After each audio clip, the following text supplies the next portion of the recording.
So, around 2.5 years ago, I created the first video featuring 20 vintage Omega watches from the 1940s to 1970s, made exclusively for the US market.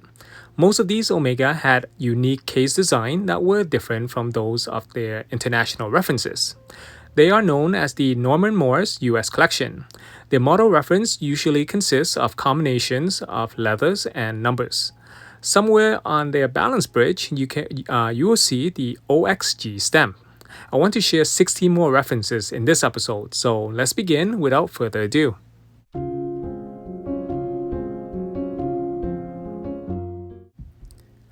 Without a case reference number, the first piece dates to 1944 and is an early Norman Morris US model.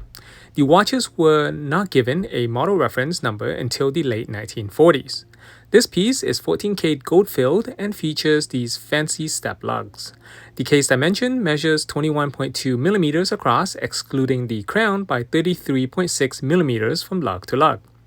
It carries an Omega caliber 17.8 square shape manual wind movement. The case lug width is 16 millimeters. A tiny classic timepiece, but that was the norm during that era. Watch number 2 is a classic 14K gold 1947 Omega under reference P6521. Like most early references, they can be found in the 1955 Norman Morris Omega catalog, which I'll leave a link to the catalog in the description box below. The center second manual wind movement is an Omega caliber 28 SE. Like most Omega references, they came with various dial variation and hand types. The simple brigade dial on this watch is one of my favorites. I even tried to match a similar strap to the one in the catalog. This next piece with a unique fancy 14K gold rectangular case under model reference N6541. Because of its splendid condition, I assume it was kept inside a jeweler's cabinet or drawer long before it was rediscovered. It has an interesting case design similar to some older Patek Philippe watches. How the case is shaped, finding a replacement crystal would be challenging when it's time to replace one. You can see different segments on the case, some of which are polished and some have a brush texture. It is a manual wind timepiece powered by an Omega 302 caliber with 17 jewels. It also comes with its original leather strap, signed 14K buckle to complete the watch. The original spring bar are also gold. It's difficult to find these watches in superb condition because most are dress watches and the cases are not sealed like those of the Seamaster and Constellation models. Watch number 4 under reference N6242 is 14K gold fill and dates to 1951. It is also featured in the 1955 Norman Morris catalog. It is important to make sure any watch with a square or rectangular crystal is in great shape before you purchase it, as it is hard to obtain a replacement. The manual wind movement is an Omega caliber 302, the successor of a caliber 17.8. Watch number 5 dates to 1952 and it is well preserved under case model reference N6258. Most international rectangular or square Omega references are in stainless steel, while the case is 14K gold fill for most Norman Morris references. One reason not many of these watches survive to this day is that gold-filled is soft and not durable. The fancy hourglass case design genuinely makes this timepiece super attractive. Most Norman Morris references carry odd-sized case lugs, usually 17 or 19 millimeters, like on this watch. I find that the Norman Morris collection is unique, but sadly after Omega bought them out in the early 1980s, innovation and exquisite design also ended. For instance, watch number 6 under reference N6244, you just don't see a remarkable case design from their international collection that looks like this. Notice how this piece is quite similar to watch number 4. Because of their similarity, even their case references are almost identical. So don't get them mixed up, always study a watch from tip to tip. Watch number 7 is another similar piece, but this one is under reference N6257. It comes with the correct original papers, boxes, and even a price tag. I'm so glad I got my hands on this watch so that I can present to you what the complete package originally looked like. Remember that when Omega bought out Norman Morris, they did not keep any record. And I'm here doing my best to resurrect this lost information through my videos. So your thumbs up is tremendous support for this channel. I can imagine how amazing these watches must have looked in the 1950s brand new in their display. Watch number 8, we return to another round case model under reference G6252 dating to 1954. It is also 14K gold fill, but this is an automatic watch. And as you know, any Omega automatic watch pre-1955 guarantees it's a bumper automatic. The 17 jewel movement is an Omega caliber 354 with a swan neck regulator. Another unique thing about the Norman Morris collection is that the hour markers are sometimes slightly different from those used by Omega in Switzerland, where some designs are extremely attractive and special. When I thought I'd seen all of the 1950s Omega Seamaster models with the calendar feature, I encountered this timepiece I'd never seen before. Watch number 9 under case model reference KX6082 dates to 1958. Even though it has the same dial variation as other Seamaster calendars of the same period, the case is abnormal, a design I've never seen before. As a Seamaster model, the screw-in back is made of stainless steel and carries a gasket.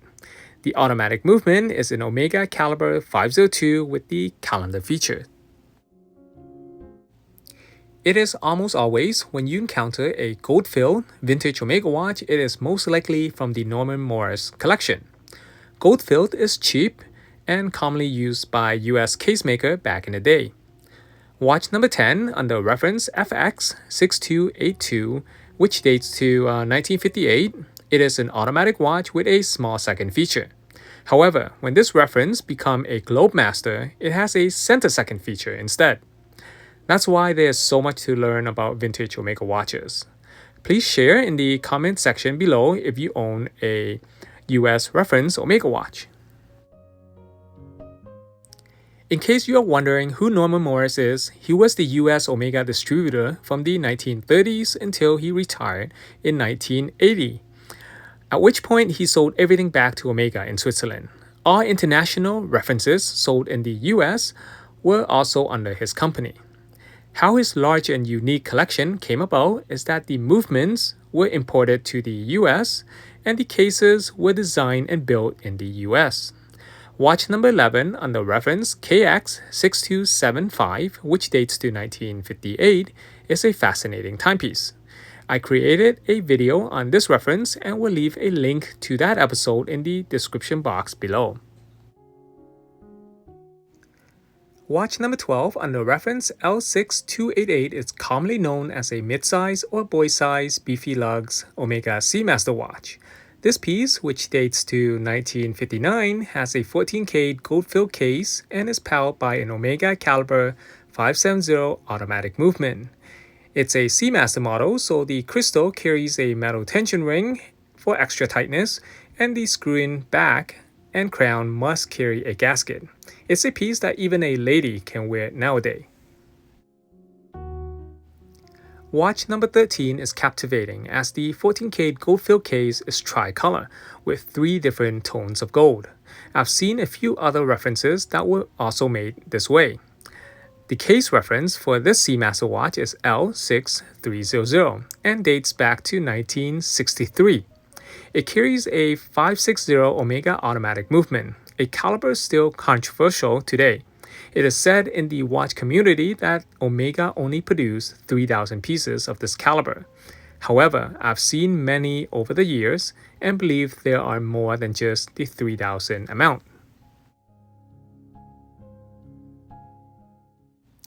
Watch number 14 is an Omega Seamaster DeVille automatic watch. It also carries an Omega caliber 560 automatic movement.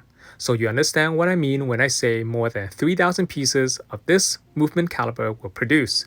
This watch under reference KL6292 is 14K gold filled and dates to 1966. There are so many Seamaster DeVille references, about 80% belonging to the Norman Morris collection. Seamaster DeVille became super popular as gift and company presentation watches from the late 1960s to the mid-1970s. Therefore, you will notice that these later Seamaster DeVille come with a smooth back for easy personal engraving. Watch number 15 on the reference KM6292 is also an Omega Seamaster DeVille and is the successor of the previous piece. Notice how their model reference number are almost identical except for the one letter difference. Therefore, it carries an Omega caliber 563, which appears the same as the caliber 560, except that this movement has a quick set date feature. This piece dates to 1970. Not to mention that there are over a dozen dial variations for the Norman Morris Seamaster DeVille collection.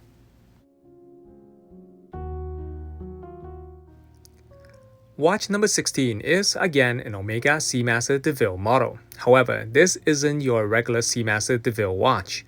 This is a jumbo-size Seamaster DeVille, and instead of the distinctive uni-shell with straight lugs case design, this version has an entirely new look and a screw-in back. The 14K gold-filled case is under reference KM6326 and is in immaculate condition. The original owner of this timepiece received it from his company and probably only wore it on special occasions.